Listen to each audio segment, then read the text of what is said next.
तुला शिकवीन चांगलाच धडा या मालिकेच्या आजच्या भागात आपण पाहणार आहोत.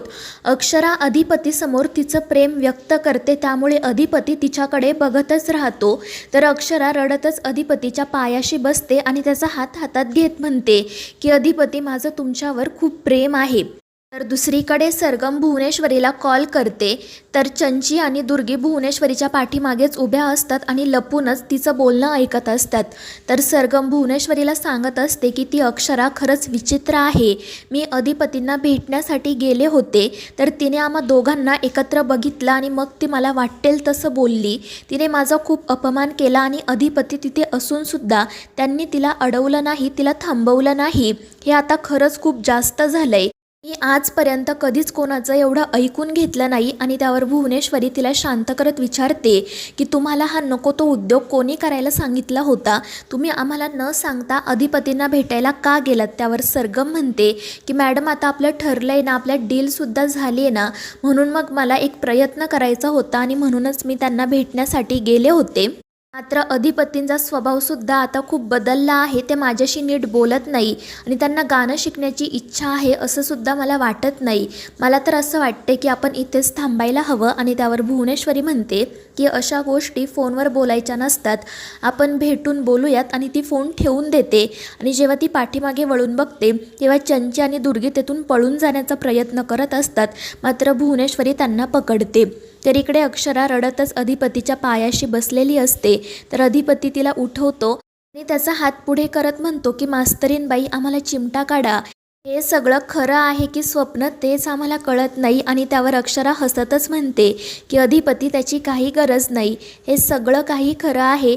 आमचा जीव जडलाय तुमच्यावर. आणि ते ऐकून अधिपती तर खूप खुश होतो. आणि मग ते दोघेजण प्रेमाने एकमेकांना मिठी मारतात. दोघेही रडत असतात. तर इकडे भुवनेश्वरी दुर्गी आणि चंचीला विचारत असते की काय करते तुम्ही इथे? माझं बोलणं चोरून ऐकत होता का? आणि त्यावर दुर्गी म्हणते की नाही ग ताई, आम्ही तुला भेटायलाच येत होतो. तर चंची म्हणत असते की आत्ता तुला सरगमचाच फोन आला होता ना, मी तुला सांगितलेलं ना की त्या अक्षराने तिचा खूप अपमान केला, तेच सांगायला तिने फोन केला असेल ना ग. आणि त्यावर भुवनेश्वरी म्हणते की तुम्ही यात पडू नका, आम्ही बघू काय करायचं ते. मात्र भुवनेश्वरीच्या मनात अक्षराविषयी अजून राग निर्माण व्हावा यासाठी दुर्गी आणि चंचीचे प्रयत्न सुरूच असतात. तर दुसरीकडे अधिपती अक्षराकडे एकटक बघतच राहतो. त्यामुळे अक्षरा लाजून त्याला विचारते की अधिपती, काय झालं, तुम्ही माझ्याकडे असं का बघताय? तर अधिपती म्हणतो की मास्तरीनबाई, तुमची ही नऊवारी साडी, तुमचं हे रूप आणि तुमची ती कोल्हापुरी रांगडी भाषा आम्हाला खरंच कळत नाहीये की हे सगळं खरं आहे की आमचं स्वप्न आहे. आणि त्यावर अक्षरा हसतच म्हणते की अधिपती, हे सगळं खरं आहे. त्यामुळे मग अधिपती अजूनच खुश होतो. तो अक्षराकडे एकटक बघतच राहतो. तर अक्षरा म्हणत असते की अधिपती, मी किती दिवसांपासून तुम्हाला हे सांगण्याचा प्रयत्न करत होते.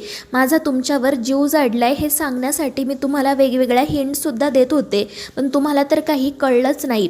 मग ती पुढे हे सुद्धा म्हणते की तुम्हाला आठवतंय का, मी तुम्हाला एकदा माझ्या मैत्रिणीबद्दल सांगितलं होतं. तर तसं काही नव्हतं, ती मैत्रीण म्हणजे मीच होते. आणि त्यावर अधिपती हसतच विचारतो, पण मग तुम्हाला कोणाचा त्रास व्हायचा? त्यावर अक्षरा म्हणते की त्या सरगम मॅडमचा. कारण मला असं वाटायचं की शिकवण्याच्या बहाण्याने त्या तुमच्याशी जवळीक साधण्याचा प्रयत्न करत होत्या. आणि आत्तासुद्धा जेव्हा मी त्यांना तुमच्यासोबत तिथे बघितलं ना, तेव्हा माझ्या तळपायाची आग मस्तकात गेली. मला अजिबात आवडत नाही त्यांनी तुमच्याजवळ आलेलं. आणि मी हे कित्येकदा त्यांना सांगण्याचा प्रयत्न केला, पण त्यांनी काही ऐकलं नाही आणि तुम्हालासुद्धा काहीच कळलं नाही. आणि अक्षराचं ते रूप बघून अधिपती तर घाबरूनच तिच्याकडे बघत राहतो. आणि मग तो अक्षराला शांत करत तिचं हे जे काही बोलणं आहे त्यावर हसू लागतो. त्यामुळे मग अक्षरा म्हणते की अधिपती, मला खरंच कधीच वाटलं नव्हतं की मी तुमच्यावर प्रेम करेल. मात्र आपलं लग्न झालं, मी तुमच्या सहवासात राहिले आणि मग मला समजलं की तुम्ही माणूस म्हणून किती चांगले आहात ते. आणि माझ्याच नकळत मी तुमच्या प्रेमात पडले. आणि हे सगळं काही ऐकून अधिपतीचा आनंद तर गगनात मावेनासाच होतो.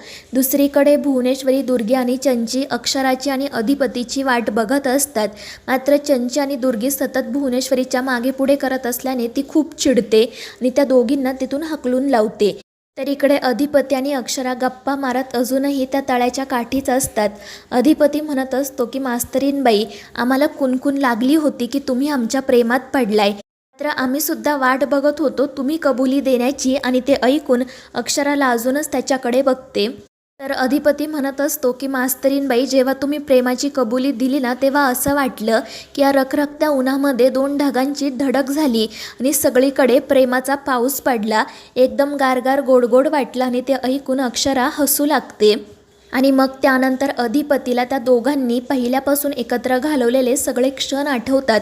तो म्हणतो की मास्तरीनबाई, तुम्ही प्रेमाची कबुली दिली आणि आमच्या डोळ्यांसमोरून ते सगळे क्षण पिक्चरच्या रीलसारखे गेले. ते ऐकून अक्षरा तर खूपच खुश होते. तर दुसरीकडे भुवनेश्वरी त्या दोघांची वाट बघत असते. तितक्यात आजी त्या ठिकाणी येतात. त्या तिला समजावतात की ते नवरा बायको आहेत, आपण त्यांना त्यांचा वेळ द्यायला हवा. मात्र भुवनेश्वरी काही ऐकायला तयारच नसते.